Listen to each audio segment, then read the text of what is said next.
punya lektor 200 ke lektor kepala 400.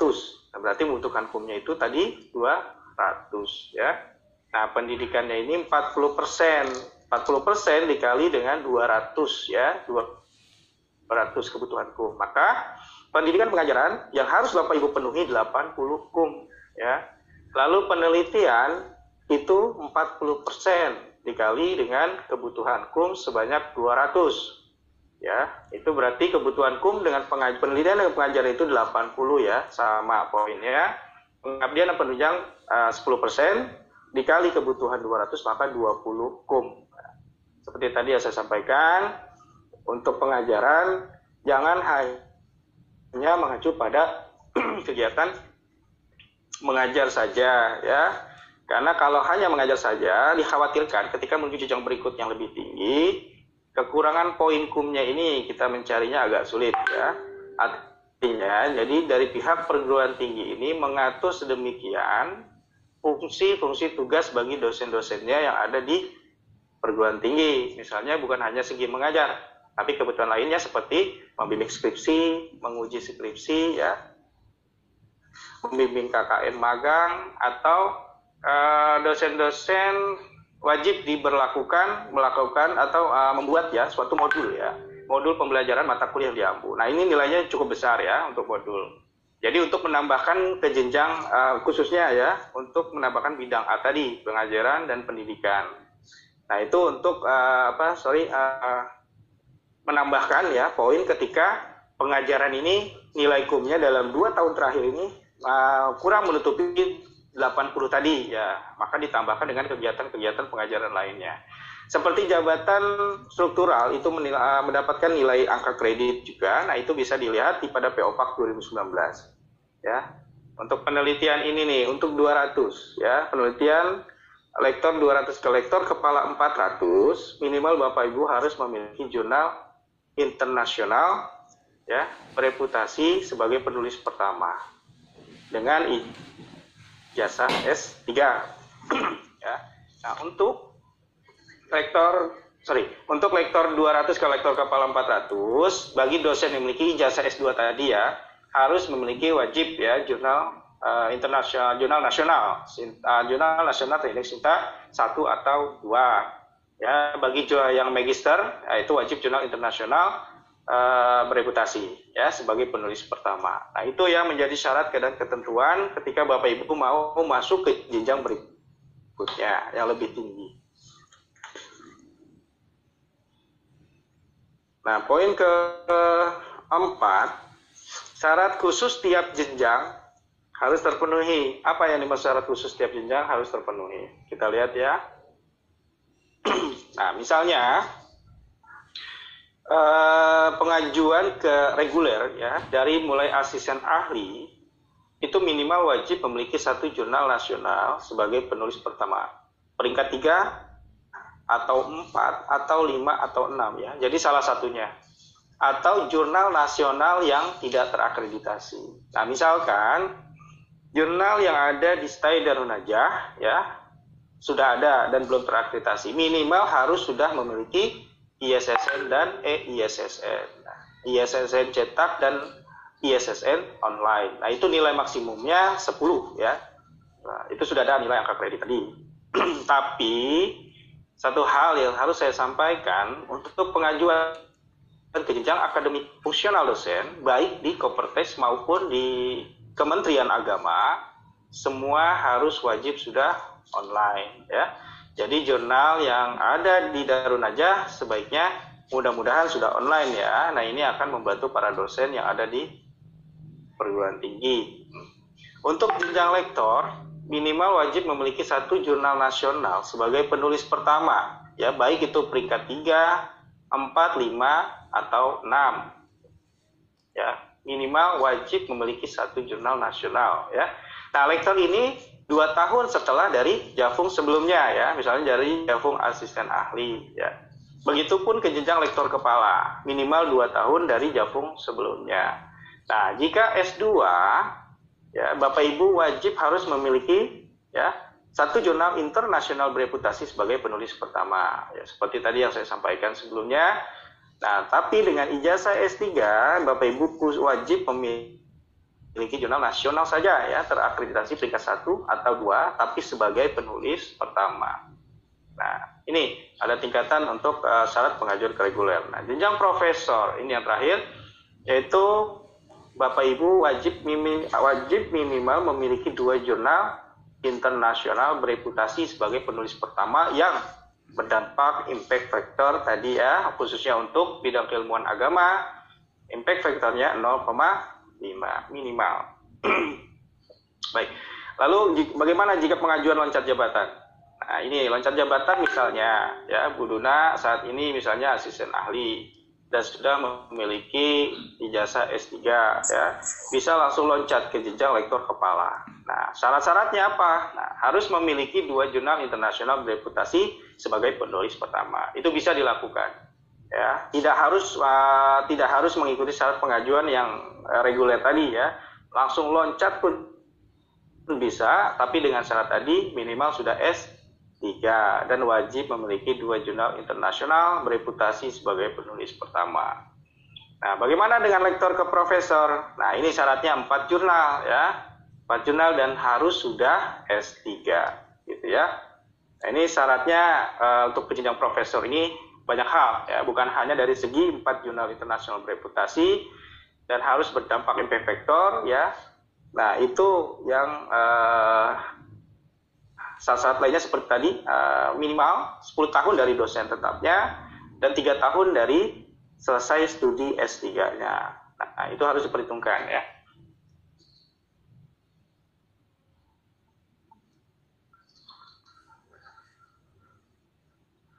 Lalu poin kelima, syarat umum terpenuhi. Nah, yang dimaksud dengan syarat umum terpenuhi ini adalah penilaian internal oleh pimpinan perguruan tinggi masing-masing ya. Jadi ketika nanti pimpinan ya perguruan tinggi ketika mengusulkan dosennya menuju jenjang jabatan karir ya, dinilainya bukan hanya dari sisi tridharmanya ya, melainkan prestasi kerja bernilai baik dalam 2 tahun terakhir. Nah, ini dinilai juga. Selain itu apa? Memiliki kinerja, integritas, etika dan tata krama serta tanggung jawab yang dibuktikan dengan berita acara rapat pertimbangan senat ya. Jadi nanti rapat pertimbangan senat ini menjadi salah satu syarat administrasi untuk pengajuan ke jenjang jabatan akademik dosen. Nah, untuk tingkat universitas atau institut cukup senat fakultas saja ya. Tapi untuk tingkat perguruan tinggi ya, yaitu senat perguruan tinggi. Misalnya untuk tingkat sekolah tinggi cukup senat perguruan tinggi. Jadi nanti kalau di Stai dan Unaja belum ada struktur organisasi senat, maka silakan dibentuk ya. Nah, ini nanti untuk memfasilitasi dosen-dosennya ketika mau mengajukan ke jenjang jabatan akademik, karena harus ada pertimbangan senat ya, daftar hadir senat. Nah, itu dilampirkan sebagai syarat bukti administrasi. Nah, untuk tridharma ya, terakhir tridharma. Nah, tridharma ini terbagi antara 3 sebetulnya ya, pengabdian dan masyarakat serta penunjang itu mungkin digabungkan pun bisa, tapi saat ini kita pisahkan karena sesuai dengan pedoman proporsional pembagian persentase ya, persentase tadi angka kredit tadi ya. Untuk bidang A ini pendidikan pengajaran ya, pendidikan pengajaran ini yang harus Bapak Ibu penuhi ya. Tadi kriteria untuk jenjang jabatan lektor, jenjang jabatan awal, asisten ahli 150 dan lektor 200, yang dibutuhkan kumnya adalah 5,5 kum ya untuk bidang A. Lalu bidang B melaksanakan penelitian, yang dibutuhkan kumnya berapa? 2,5 ya. Nah, prosentasenya tadi bisa di back ya ke lamannya. Nah, ini untuk bidang C-nya 10%, lalu penunjang 10%. Nah, kegiatan tridharma ini yang wajib Bapak Ibu dosen lakukan. Ya, bukan hanya dari sisi pengajaran. Penelitian, pengabdian, penunjang itu semua harus dilakukan karena ini menjadi tanggung jawab ya, tanggung jawab dari dosen ya. Ini kegiatan-kegiatan yang harus dipenuhi Bapak Ibu semua. Nah, kita saya akan memberikan beberapa contoh kecil saja bagaimana cara menghitung segala bidang, khususnya bidang pengajaran, ya. Nah, ini poin 1, ijazah terakhir yang belum pernah diajukan untuk jabatan fungsional dapat diperhitungkan untuk mengurangi kebutuhan hukum. Jadi misalnya, Bapak Ibu sudah memiliki jabatan fungsional awal asisten ahli dengan ketika itu sudah melampirkan ijazah S2. Nah, mau mengajukan kepangkatan berikutnya yang lebih tinggi dengan melampirkan ijazah S3, ya. Nah, itu nilai poinnya, berarti KUM ya, nilai poinnya itu 50 KUM ya untuk ijazah S3. Tapi perbedaan antara KUM yang dimiliki oleh ijazah tadi untuk bagi dosen yang belum memiliki jabatan sama sekali itu ketika mengajukan kepangkatan awal, ijazah S2 itu dihargai 150 angka kredit ya. Untuk ijazah S3 200. Sebetulnya kepangkatan pertama itu sudah tertutupi ya dengan ijazah. Namun, tetap wajib harus melampirkan kegiatan tridharma karena itu sudah merupakan kewajiban Bapak Ibu dosen ya. Nah, untuk penghitungan KUM-nya ini khususnya di bagian pengajaran saya berikan contoh. Misalnya Bapak Ibu pengajuan awal ke jenjang asisten ahli maupun lektor 200. Nah, ini asumsi saya buat. Misalnya dalam satu semester Bapak Ibu mengajar 12 SKS ya. Nah, dalam 12 SKS ini untuk perhitungannya 10 SKS pertama dikali 0,5 ya. 10 SKS pertama dikali 0,5 berarti sama dengan 5 ya. Nah, 2 SKS berikutnya dikalikan 0,25 berarti 0,5. Nah, ini total dalam satu semester yang Bapak Ibu dapat itu sebesar 5,5 KUM ya. Nah, misalnya dalam satu semester 5,5 dikali 4 semester, misalnya 2 tahun ya, 2 tahun itu berarti Bapak Ibu mengajar selama 4 semester. Nah, 5,5 tinggal dikali 4 ya. Nah, 5,5 dikali 4 itu berarti Bapak Ibu memiliki 22 KUM angka kredit ya. Artinya ini sudah sangat terpenuhi ketika untuk mengajukan ke jenjang jabatan awal asisten ahli yang hanya membutuhkan 5,5 ya, gitu. Ini sudah berlebih ya. Nah, bagaimana kalau berlebih? Nah, ini akan menjadi lebihan ya. Nilai sisanya itu akan menjadi nilai lebihan. Nah, untuk pengajuan lektor 200 ke lektor 300 ya, atau lektor ke lektor kepala dan seterusnya. Nah, asumsi saya buat dalam satu semester 12 SKS. Mudah-mudahan dosen yang ada di Darun Najah bisa memenuhi ya tadi ya jumlah maksimal mengajar sebanyak 12 SKS ya, minimal 9 SKS itu dapat terpenuhi untuk jenjang pendidikan pengajaran. Nah, kalau untuk jenjang lektor ke lektor dari lektor 200 ke lektor 300 ini perkaliannya bukan lagi 0,5 ya, tapi 1 nilainya lebih besar. Jadi 10 SKS pertama dikali 1 poin angka kredit sama dengan 10. Nah, dihargainya 1 ya.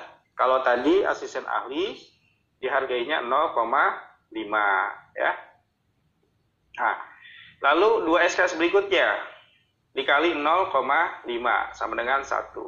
Nah, jika di asisten ahli tadi kepangkatan awal tadi itu dihargai hanya 0,25 ya. Nah, jika mengajar dalam kurun waktu 2 tahun atau 4 semester, maka dihitung berarti 11 KUM dikali 4 semester, berarti 44 KUM. Nah, ya, artinya ini 44 KUM misalnya kebutuhan dari 200 ke 300 berarti kebutuhannya 100 ya, 100 KUM. Nah, 100 KUM dari 40% tadi berapa? 40 ya. Berarti dalam kategori untuk segi mengajar saja sudah menutupi nih 44 yang dibutuhkan sedangkan hanya 40 ya. Nah, tapi saya sarankan sebaiknya jangan, apalagi khususnya bidang penelitian, jangan dimaksimalkan nilai KUM yang Bapak Ibu dapat ya, karena ketika mengajukan perhitungan angka kredit biasanya ini kan asesor itu menilai bukan hanya dari segi terbitan ya, karena suatu karya ilmiah, melainkan isi ke dalam artikelnya ya, terus indeksasinya itu bisa biasanya tuh asesor di bawah dari 70% atau 60%. Jadi jangan dimaksimalkan misalnya kebutuhan 2 jurnal ya, sebaiknya dimaksimalkan minimal 3 atau 4 jurnal. Sehingga nanti ketika asesor menilainya turun, maka sudah menutupi tadi ya kekurangannya karena menambahkan 2 jurnal tadi. Nah, seperti mengajar ya, karena kewajiban mengajar bukan hanya segi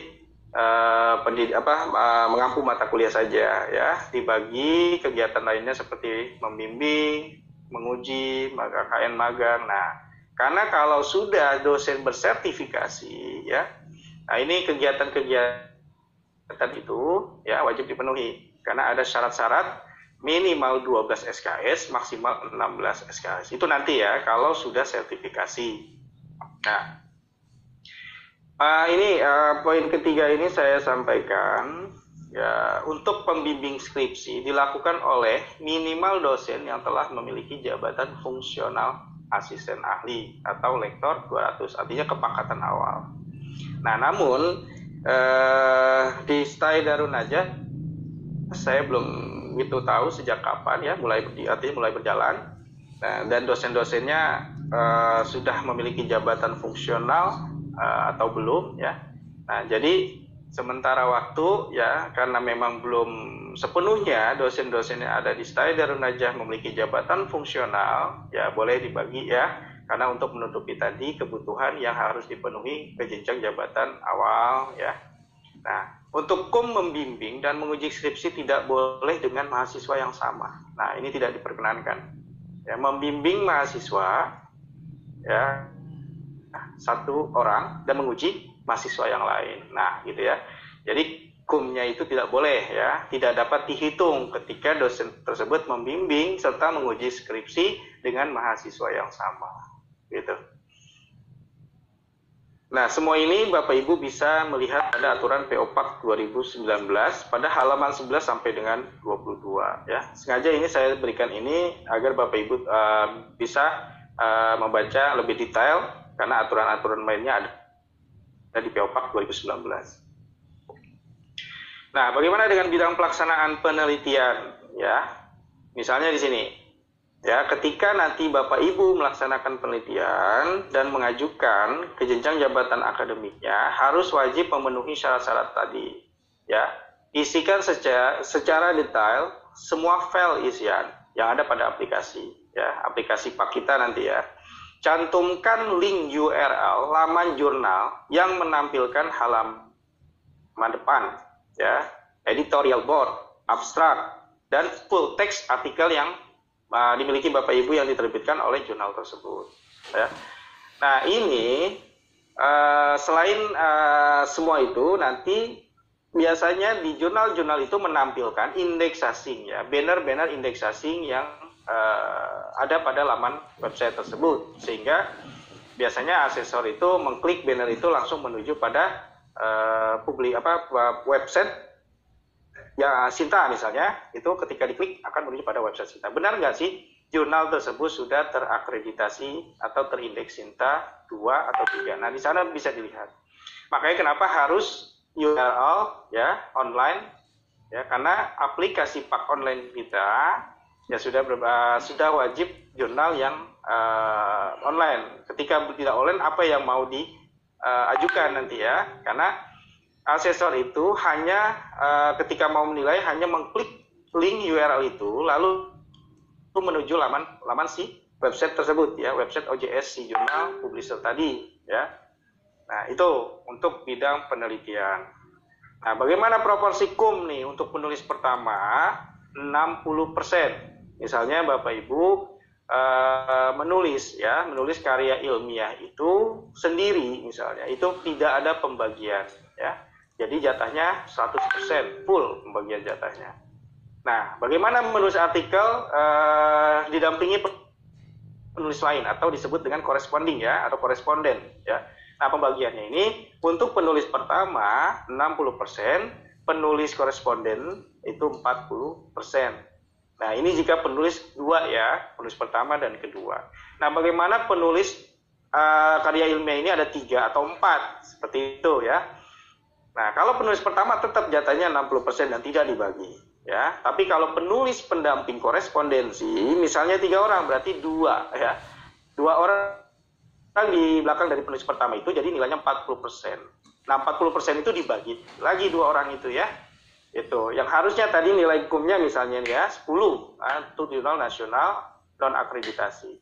Jika dikalikan 60% untuk penulis pertama jatahnya 6 ya, 6 angka kredit. Nah, untuk pendamping 40%-nya, jika 40% dikali 10 itu hanya 4. Nah, dibagi lagi 2 penulis, berarti 2 gitu. Jadi lebih kecil nih untuk penulis pendamping koresponden. Nah, untuk peer review, ini semua persyaratan nanti Bapak Ibu bisa download ya pada laman Pak kita. Peer review ini yaitu dinilai oleh teman sejawat minimal 2 orang ya. Boleh dari perguruan tinggi yang ada di internal maupun perguruan tinggi yang ada di eksternal ya.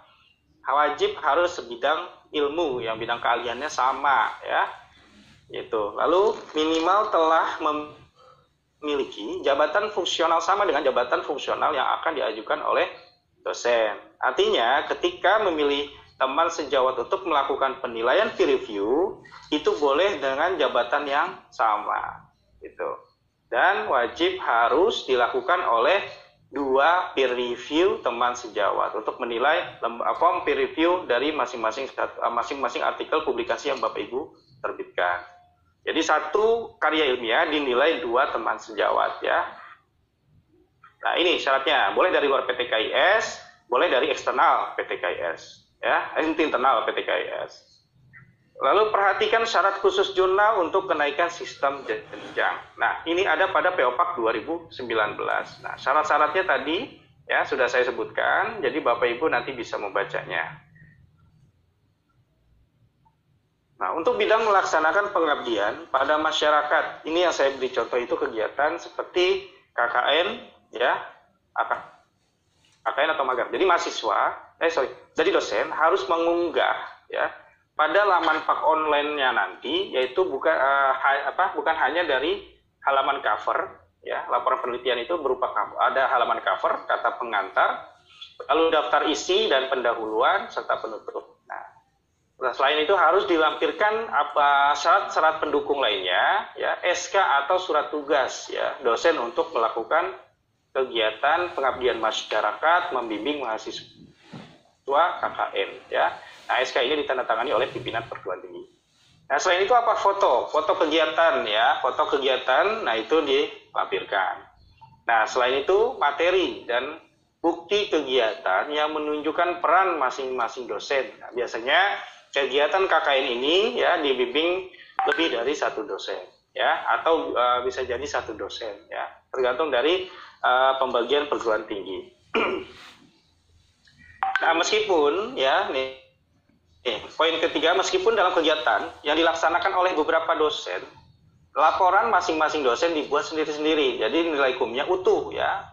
Beda halnya tadi pembagian nilai suatu karya ilmiah. Nah, kalau ini pembagiannya tetap utuh ya. Untuk nilai hukumnya Bapak Ibu bisa melihat di halaman 43 dan 44 ya. Nanti saya kalau sudah memiliki pedoman POPAK 2019 nanti boleh dilihat ya. Nah, ini. Selanjutnya bidang penunjang ya. Laporan penunjang diunggah lengkap ya, seperti halnya kegiatan-kegiatan lain yang harus dipenuhi ketika mau mengajukan kepangkatan ya melalui aplikasi Pak online. Nah, apa saja ya jumlah maksimal, jadi harus melihat maksimal hukumnya dan syaratnya yaitu SK ya, SK atau surat tugas. Lalu yang kedua sertifikat ya, misalnya sertifikat ya wajib ada ya, dan materi atau bukti kegiatan yang menunjukkan peran masing-masing dosen dengan jelas. Salah satu contoh misalnya ya ini ya kegiatan pada hari ini. Nah, itu nanti bisa dilaporkan dan ada nilai angka kreditnya ya. sertifikat beserta materi nanti diupload pada laman Pak online-nya. Nah, itu ada nilai angka kredit. Jadi setiap kegiatan sebaiknya ada sertifikat, ya, ada materi. Nah, ini sangat membantu para dosen untuk mengumpulkan poin-poin hukum yang dibutuhkan untuk ke jenjang jabatan karirnya. Nah, ini proses-proses yang sebelumnya yang harus Bapak Ibu lalui, ya. Nah, jadi pertama, dosen melaksanakan kegiatan Tridharma perguruan tinggi. Artinya tadi proses yang Bapak Ibu lalui untuk mendapatkan, ya, jenjang akademik kepangkatan awal, ya, harus telah melaksanakan kegiatan Tridharma perguruan tinggi. Nah, setelah itu baru diajukan. Ya, setelah itu baru diajukan. Jika semua syarat dan ketentuannya terpenuhi, maka oleh tim penilai angka kredit yang ada di Kopertais, maka Bapak Ibu disahkan, ya, di SK-kan jabatan akademiknya itu oleh Kopertais, ya, artinya koordinator gitu. Nah, ini proses menuju seleksi serdos nih, ya. Ini syarat-syaratnya. Jadi setelah melaksanakan kegiatan Tridharma, Bapak Ibu memiliki jabatan fungsional asisten ahli dan masa kerja sudah 2 tahun, ya. Nah, ini untuk syaratnya mengikuti seleksi sertifikasi, ya.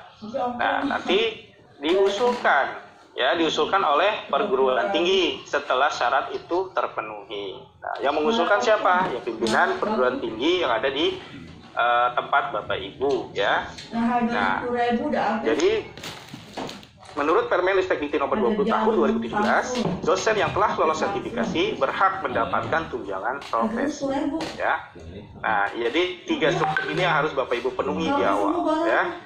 Ini saling berkaitan, kegiatan Tridharma dilakukan, setelah itu mendapatkan kepangkatan akademik awal, lalu bisa diusulkan mengikuti seleksi sertifikasi dosen.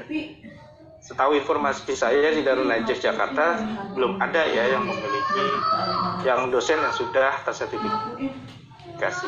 Mudah-mudahan di tahun 2021 nanti sudah bisa mengajukan dan sudah ada yang telah lolos, ya, sertifikasi. Nah, bagaimana saat mengikuti seleksi serdos? Nah, ini, ya, poin 1, ketika Bapak Ibu, ya, telah mendapatkan, ya, SK jabatan fungsional, segera lakukan updating data pada laman sister, ya. Jika belum ada laman sister, maka laporkan hal ini ke bagian operator yang menangani pelaporan PDD, ya. Jadi SK jabatan fungsionalnya serahkan dan laporkan ke pihak pimpinan ke pihak perguruan tinggi agar diupdating datanya melalui teman di operator, ya, sehingga status pada laman forlabdiktinya ini berstatus eligible, karena syarat dan ketentuan untuk mengikuti seleksi serdos, ya, status eligible, ya, status eligible itu harus dipenuhi, ya, pada laman forlabdikti nanti, ya. Kalau belum status eligible, maka tidak bisa untuk mengikuti seleksi tadi. Karena ketika nanti pihak Pokja Kemendikbud, ya, itu menarik data-data status yang sudah eligible untuk diikut sertakan pada kegiatan seleksi serdos, ya. Jadi kalau status eligible nanti ketika ditarik datanya tidak masuk, ya. Nah, jadi usahakan segera lakukan update setelah Bapak Ibu menerima jabatan fungsional. Itu, ya, melalui laman sister atau melalui operator PDDT yang ada di perguruan tinggi masing-masing. Nah, setelah itu syarat keduanya apa? Mengajukan in-passing, ya. Mengajukan in-passing dengan memenuhi syarat-syarat yang sudah ada yang bisa diakses pada laman kita kopertais1.org.id. Nah, ini syarat in-passing ini merupakan suatu syarat yang nantinya ketika Bapak Ibu telah dinyatakan lolos serdos, ya, maka tunjangan profesinya kita lihat dari in-passing. Di sana ada TMT, masa kerja dan golongan, ya. Itu yang berhak Bapak Ibu terima nanti. Kita lihat dari masa kerja dan golongan yang ada di in-passing tadi. Jadi in-passing ini wajib, ya, untuk syarat mengikuti seleksi serdos. Nah, setelah poin 1 dan 2 terpenuhi, ajukan usulan berkas mengikuti seleksi Sirdos ke bagian ketenagaan Kopertais. Ya, jadi itu tingkatannya dari 1, 2, dan 3. Nah, ini Bapak Ibu harus memenuhi kebutuhan tadi agar di tahun 2021 nanti bisa lolos untuk mengikuti seleksi Sirdos.